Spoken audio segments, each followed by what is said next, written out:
Welcome to Real Love, Real Stories TV and podcast. I am Kanu and I'm the host. Thank you so much for tuning in. And thank you for joining me as I learn about love from couples who are making their relationships work and from singles who make being single fun. In the guest chair today is a couple from Phoenix, Arizona, Tim and Adia. Enjoy their love story. Just a few tips for maybe folks that are in an interracial relationships. Any advice, any lessons learned along the way? Oh, definitely some of those. You know? Things are going to come up. Yeah. Can we go back and forth? So yeah, definitely. Things are going to come up, and there's a possibility that you may be wrong. They might be wrong. You both might be wrong. And you need to have a conversation about it. Yeah. I think there's definitely a need to respect a person's like cultural or situational backgrounds. Mm-hmm. If like this is something that is not, I think. Sorry, for like an example, just for our communications, I come from an Irish family that. You know, we're very expressive and loud when we argue. Yes. And even like, I think that our volume of argue is significantly higher than any kind of disagreement you would have had in your family. And I've had to learn that the level of raising my voice, like I call it raising my voice, she calls it yelling. This is two very different things to us. Right. I think we've learned an awful lot about privileges. Right. And some of them frustrate me because sometimes like I don't want to be the one to have to deal with the mechanic and the car salesman and negotiating the rent payment and stuff like that. But there are times it's easier for me to make sure that we're not being taken for granted, to make sure that we're not being brushed off. Are you talking about white or black? I mean, white privilege or male? Both. Okay. White male privilege. Okay. By comparison, like I have to say, like our society puts like so much on Black women. There's so much you guys have to shoulder, so many burdens, and it's not fair. It's not at all. Yeah. You know, and so we often don't notice how vulnerable you guys can be. And so often you guys are some of the, within that category of being victimized in so many ways. Right. And in minor ways to major ways. And these are conversations we have. Yeah. These are conversations we have continuously. We were just having this conversation 3 days ago about like seeing this and hearing this. And that's what I appreciate so much about Tim is that he already had a background of experiences of not shying away from difficult conversations.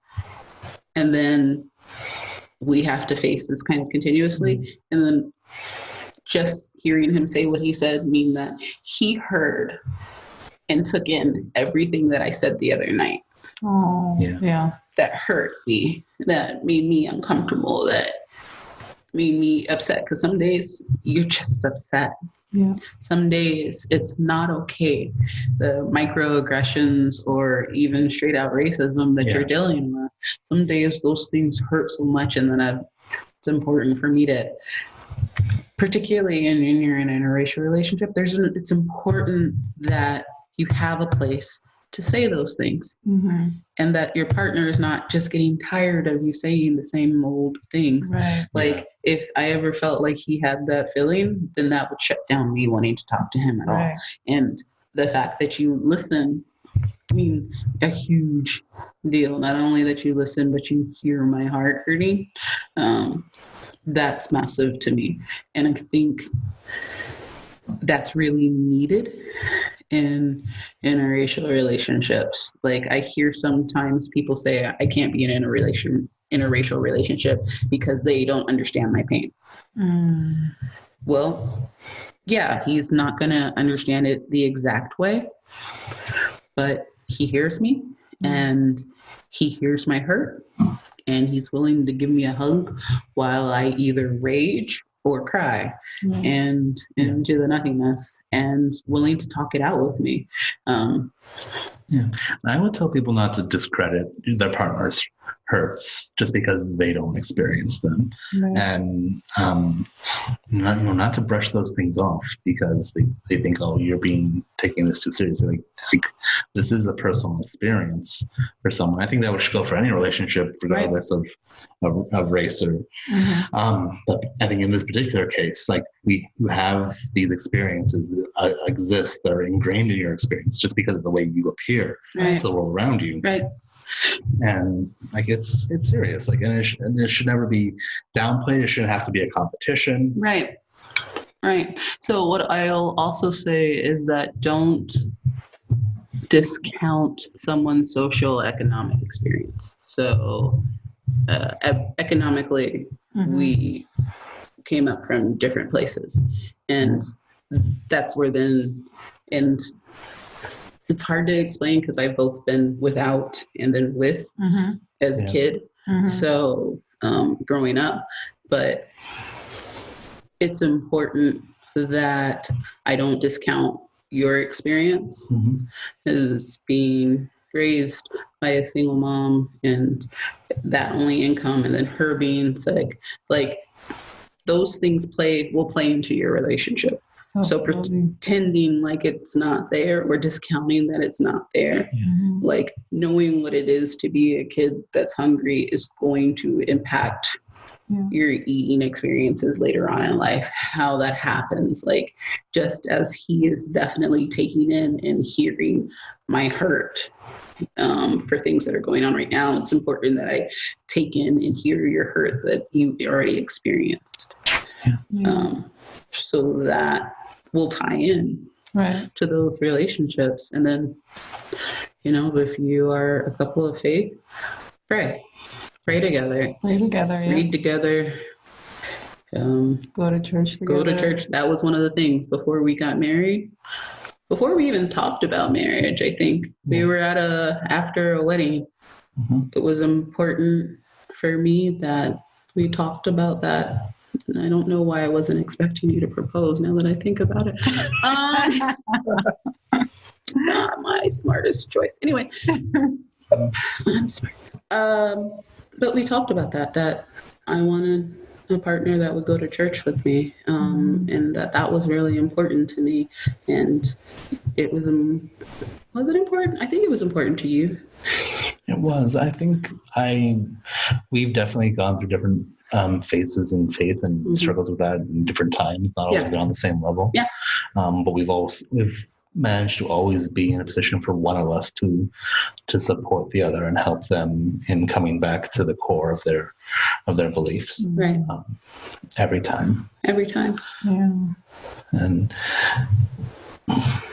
I didn't know that it would be something that was as important to me, but I found it to be just something I don't think I could do without. Oh, shucks.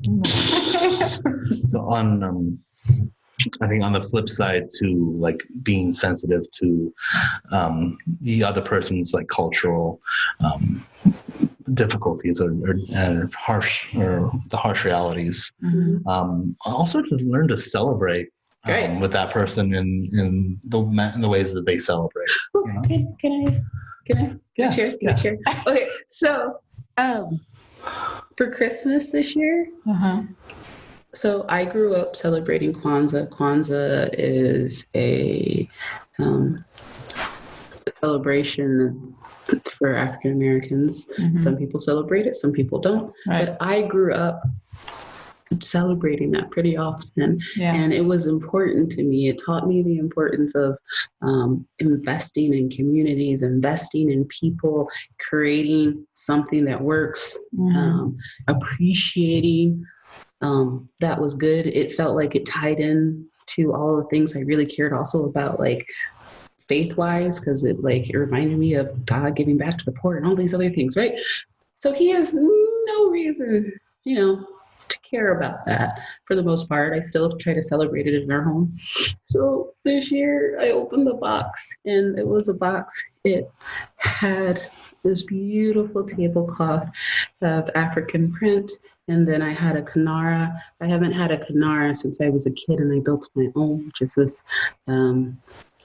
it's this candelabra that has all of the days, and it had a box that had everything in it that we would need to celebrate it. The mat, the bowl, the cup that we celebrate every night. And then we celebrated it every single night. And it is so important to me that you did that. Yeah. And then I was so proud. And then I think I've been pretty good about yours. Yeah. I have learned definitely learned. I would say my shepherd's pie is pretty good. Yes, definitely. I would say that it is pretty good. Definitely make a fantastic shepherd's pie. Thank you. Finding the family's plaid and making sure that not only did you have it, but I had it. You know, even the dog has it. Like it's and that those that your family's crest is up on our wall is just as important as the African fabric that is on ours. Like, I love that. It's important. Yeah. Oh. So it's like it's important. Yeah. And one shouldn't overrule the other. But your friends need to be a representation of what you care about. Yeah. Yeah. It shouldn't be one or the other. I know that sometimes it's harder with geography in general, but having friends that look like the kind of world you're trying to build helps, because then you don't get I would say lonely, and there's more people to talk it out through. So are you talking in the sense of just regular friendship? Are you talking about friends that are like coupled up, that are also in interracial relationships, or just So what I have noticed is that interracial couples tend to find other interracial couples. We do. Or you have friends that eventually get into interracial couples because we don't have too many couples friends. I don't know if that's just our age group or just we've friends that are now parts of couples. Definitely lots of those. We get that. I think we're still set back a little behind, as we don't have any biological kids ourselves. So I think we're not quite there with the couples, because we still stand out from not having any children. Whereas everyone else is like, I have kids now, so I can't have time to hang out. So we're probably friends with more singles, but we have a diverse range of friends regardless.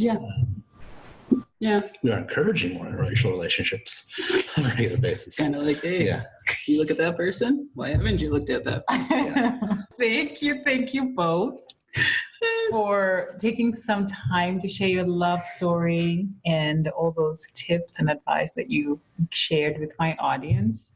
I really, really, really do appreciate you taking the time to do this. I'm happy to. Yep.